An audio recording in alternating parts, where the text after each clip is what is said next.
Kiai Abdul Latif, beliau adalah ayahanda dari Syekhona Muhammad Khalil Bangkalan. Ada kisah yang sangat menarik untuk kita bisa ambil hikmahnya. Ketika Syekhona Khalil masih berada di dalam kandungan ibunya, Kiai Abdul Latif setiap malam pergi ke laut mencari ikan. Yang mana ikan itu kalau dapat 4, yang 2 dimakan dengan istrinya. Sedangkan sisa yang 2 disedekahkan kepada para tetangga. Begitu juga kalau dapat 10 ikan, yang 2 dimakan dengan istrinya, yang 8 disedekahkan kepada masyarakat. Walaupun dapat 50 ikan, hanya 2 yang dimakan dengan istrinya, yang 48 semuanya diserahkan kepada masyarakat.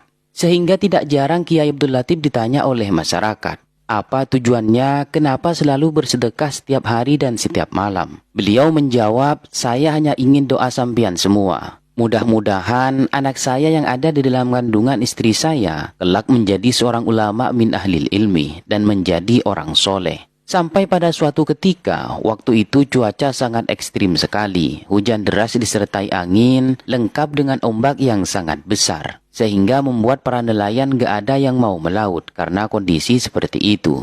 Tapi tidak dengan Kiai Abdul Latif, beliau masih tetap melaut. Karena beliau ingin istiqomah bersedekah kepada masyarakat untuk dihadiahkan kepada sang anak yang ada di dalam kandungan istrinya. Sesampainya di laut, tiba-tiba di tengah laut, beliau melihat ada seseorang yang timbul tenggelam sambil berteriak minta tolong.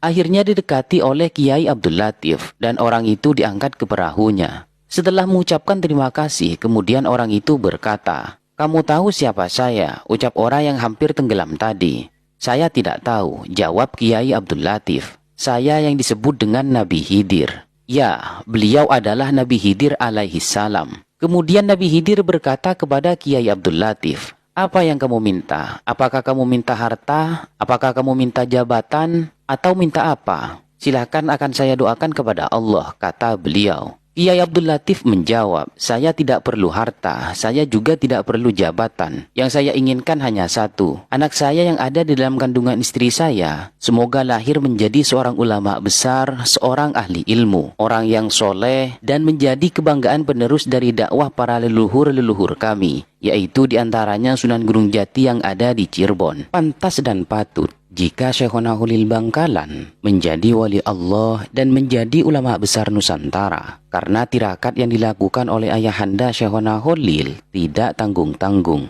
Bahkan karomah Syekhona Khalil bukan hanya terjadi ketika semasa hidup beliau, bahkan ketika Syekhona Khalil wafat, karomah beliau semakin nyata dengan banyaknya peziarah yang datang setiap hari dari segala penjuru Indonesia. Makam Kiai Abdul Latif ada di sebelah selatan makam Syekhona Khalil, yang berdampingan dengan makam Kiai Asror, yang merupakan buyutnya Syekhona Khalil. Juga berdampingan dengan Kiai Kafal, yang merupakan kakak ipar dari Syekhona Muhammad Khalil Bangkalan. Satu hal yang menjadi kesan ajaran yang bisa kita implementasikan dalam kehidupan sehari-hari, yaitu pentingnya kita selalu berbagi dan selalu bersedekah kepada orang lain. Karena sejatinya, apa yang kita sedekahkan akan kembali kepada diri kita sendiri. Kisah ini bisa dipertanggungjawabkan sanadnya karena admin mengutip dari kisah yang disampaikan oleh Ustadz Taifawas Muslim ketika diwawancarai oleh reporter Nusa TV. Semoga kita diakui murid Syekhona Khalil dan mendapatkan syafaat Nabi Muhammad SAW dan berkumpul di surganya Allah Subhanahu wa Ta'ala. Wallahu a'lam.